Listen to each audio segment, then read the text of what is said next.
Salam sejahtera, nama saya Muhammad Aini Haikal dari kelas DIB 1B. Hari ini saya dan rakan-rakan akan membincangkan mengenai cara memupuk perpaduan menerusi sukan. Sebagai pembuka bicara, sukan di Malaysia telah mencapai pada tahap tertinggi di dunia dalam sukan-sukan tertentu. Pertandingan sukan adalah untuk menentukan gaya hidup sihat serta menunjukkan kehebatan dalam jenis sukan yang dikuasai masing-masing. Sukan dapat memupuk perpaduan kerana ia adalah sistem yang berfungsi untuk berkongsi pendapat, pengalaman dan kerjasama antara ahli pasukan. Selain itu, sukan terbahagi kepada dua peringkat, iaitu sukan untuk secara berkumpulan ataupun secara individu. Antara kebaikan sukan secara berkumpulan ialah dapat meningkatkan sosial dalam masyarakat. Hal ini kerana penyokong akan bersama-sama untuk menyokong pasukan yang diminati supaya dapat memberi motivasi kepada sesebuah pasukan dalam pertandingan. Manakala sukan individu pula akan menjadi contoh atau idola kepada generasi awal untuk mengembangkan lagi bilangan atlet-atlet yang berada di negara kita. Justru, kita dapat melihat hasil dari sukan telah membangunkan negara kita Malaysia ke pelosok dunia yang kekal namanya dalam sukan seperti hoki, badminton dan bowling yang tertinggi dalam kedudukan mempunyai pingat emas ataupun perak.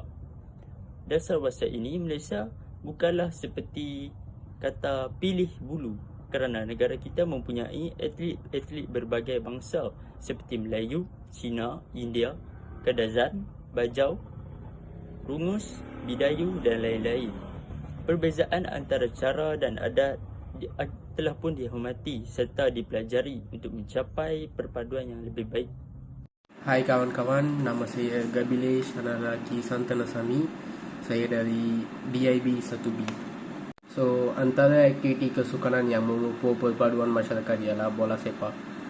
Implikasinya yang terdapat daripada sukan ini adalah apabila diadakan sesuatu pertandingan bola sepak, tempatan atau kebangsaan yang boleh membawa masyarakat berbilang etnik dan budaya bersama-sama untuk menyokong pasukan tersebut supaya dapat mencipta ikatan emosi dan semangat patriotik.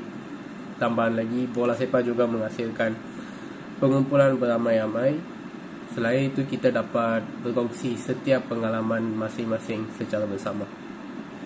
Walhal pula, terdapat juga sukan yang dapat memupuk perpaduan antara satu sama lain, iaitu seperti sepak takraw.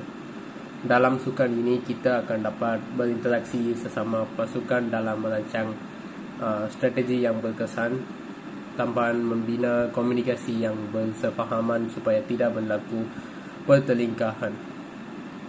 Di samping itu, terdapat juga sukan hoki yang dapat di bawah fenomena budaya yang mempunyai kuasa untuk membawa komuniti dan memberi inspirasi kepada individu muda, sama ada pelajar sekolah, pelajar universiti, politeknik dan dewasa supaya dapat meneruskan pengamalan kerjasama secara meluas ke peringkat antarabangsa. Jadi ini adalah contoh-contoh aktiviti kesukanan serta implikasinya. Jadi saya harap semua faham. Hai, saya Adam Najahan bin Muhammad dari DIB 1B. Peranan sukan dalam mewujudkan peluang dan semangat patriotisme dalam diri individu dan masyarakat. Peranan sukan dalam mewujudkan peluang dan semangat patriotisme dalam diri dan individu masyarakat ialah dapat mewujudkan rasa kesatuan. Contohnya, sukan sering menjadi platform di mana rakyat bersatu padu untuk menyokong pasukan atau atlet negara kita dan memberikan semangat kepada atlet dan pasukan tersebut. Ini dapat membantu memupuk rasa kesatuan dan identiti kebangsaan. Selain itu, sukan dapat meningkatkan ekonomi individu. Contohnya, sukan boleh menjadi sumber pendapatan ekonomi yang signifikan melalui pelancongan sukan dan pemasaran produk-produk tempatan. Dengan cara ini, kita dapat menambah peluang pekerjaan serta memupuk semangat kesukanan kepada masyarakat. Akhir sekali, sukan sering digunakan dan untuk mempromosikan nilai-nilai kebangsaan seperti patriotisme, semangat kerjasama dan rasa tanggungjawab terhadap negara.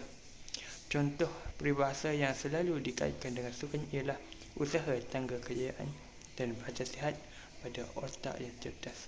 Okay, bye. Assalamualaikum. Assalamualaikum, nama saya Danish Mukri bin Nurimi. Saya dari kelas DIB 1B. Sekarang saya ingin bercakap tentang perpaduan masyarakat menerusi sukan, iaitu topik saya adalah sumbangan sukan kepada pembangunan ekonomi dan imej negara Malaysia. Okey. Antara sumbangan sukan kepada pembangunan ekonomi dan imej negara Malaysia ialah mampu mengawet keuntungan yang lumayan. Hal ini kerana pengaliran wang asing dari seluruh negara luar ke Malaysia memberikan kelebihan kepada negara. Contohnya seperti penganjuran Sukan Commonwealth pada tahun 1998. Penjualan tiket yang banyak pada setiap acara dalam kejohanan juga mampu membawa keuntungan yang banyak kepada negara sekaligus dijadikan dana untuk pembangunan ekonomi dan sosial negara bagi meningkatkan lagi mutu sukan negara agar dapat bersaing dengan negara luar. Okey. Selain itu, ekonomi sektor pelancongan juga dapat dikembangkan dengan baik. Hal ini kerana penghotelan dan pengangkutan akan membawa keuntungan kerana banyak pelancong asing akan menggunakan khidmat tersebut untuk bergerak secara semasa acara sukan berlangsung. Ini akan membuatkan pelancong membeli produk-produk tempatan sekaligus mempromosikan barang jenama Malaysia ke negara mereka. Akhir sekali, imej di negara kita akan menjadi semakin baik dan dikenali ramai. Apabila imej negara kita semakin baik, semakin ramai pelancong yang akan masuk ke negara kita. Ini dapat meningkatkan lagi ekonomi di negara kita. Malahan, produk-produk di negara kita akan mendapat iktiraf dari seluruh dunia. Maka dengan itu, lebih ramai lagi orang luar yang akan membelinya. Itu sahaja sumbangan dari saya. Hai, Assalamualaikum warahmatullahi wabarakatuh. Nama saya Ahmad Firdaus bin Muhammad Ishaq dari kelas DIB 1B ingin membentang tentang usaha yang boleh dilakukan oleh pihak pengurusan politeknik untuk memupuk semangat kesukanan dalam kalangan pelajar berbilang kaum di politeknik. Antara usaha yang boleh dilaksanakan oleh pihak pengurusan politeknik adalah untuk memupuk semangat kesukanan dalam pelajar berbilang kaum politeknik, ialah mengadakan pertandingan antara kelas. Contohnya, satu pasukan yang mempunyai 5 pemain untuk pertandingan futsal di mana mereka akan bertanding antara satu sama lain. Cara ini dapat memupuk kerjasama antara pelajar kerana sukan futsal ialah sukan yang memerlukan kerjasama untuk mencapai kemenangan di samping dapat menjaga tutur kata dan tidak mencela maruah sesama pasukan. Selain itu, pihak pengurusan politeknik perlu mengajukan aktiviti senam aerobik bersama pelajar-pelajar yang berbilang kaum di Padang. Hal ini dapat mengeratkan hubungan silaturahim antara seluruh pelajar politeknik yang berbilang kaum.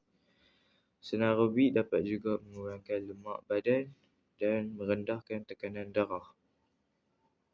Akhir sekali, pihak pengurusan politeknik boleh juga menyediakan kemudahan sukan dan membaiki kemudahan sukan yang telah sedia ada. Contohnya, membina gimnasium dan lintasan larian yang baharu bagi kegunaan pelajar. Seterusnya, mereka perlu memastikan kemudahan ini boleh diakses oleh pelajar dengan mudah. Dengan cara ini, pihak politeknik dapat juga melahirkan bakat-bakat yang baharu yang boleh menjadi aset kepada negara dan juga mewakili negara, insya-Allah. Kesimpulan, perpaduan masyarakat Malaysia menerusi sukan yang telah dibentangkan oleh kami berlima ialah aktiviti sukan berupaya mengukuhkan perpaduan antara kaum dalam kalangan masyarakat di Malaysia. Semoga terlahirlah masyarakat yang berilmu dan memahami perpaduan masyarakat Malaysia melalui sukan untuk mengeratkan hubungan silaturahim sesama kaum. Itu sahaja daripada kami. Terima kasih kerana menonton video ini.